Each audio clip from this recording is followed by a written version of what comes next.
Bilasizmi? Men ishonuvchan edim. Har bir tabassumga uchardim. Har bir shirin so'zni chin deb qabul qilardim. Yuragim keng edi. Kim qo'l cho'zsa ushlardim. Lekin ming afsus bo'lsinki, hammasi yolg'on chiqdi.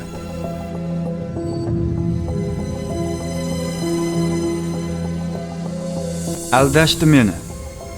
Pulimni emas, vaqtimni emas, ishonchimni o'g'irlashdi.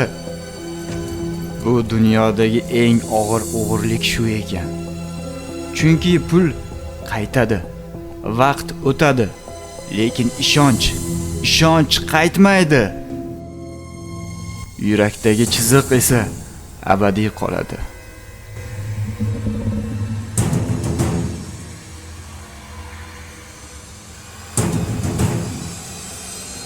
Endi ko'zim ochildi. Har kim yoningga kelganida do'st emas. Har bir chiroyli so'z samimiy emas.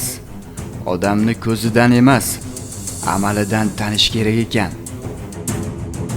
Men kech bo'lsa ham shuni angladim.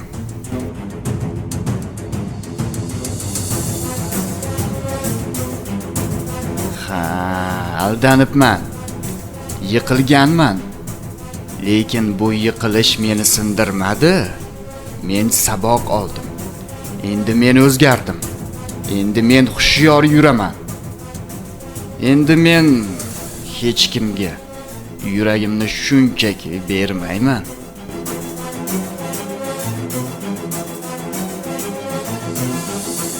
Shuni biling.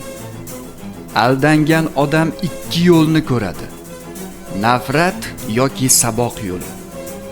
Men saboqni tanladim. Chunki nafrat meni yana o'sha tuzoqqa qaytaradi. Saboq esa meni balandroqqa ko'taradi.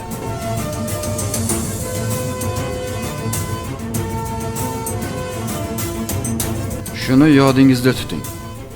Do'stlarim, kimga aldovdan saboq olsa, uni hech kim yiqita olmaydi.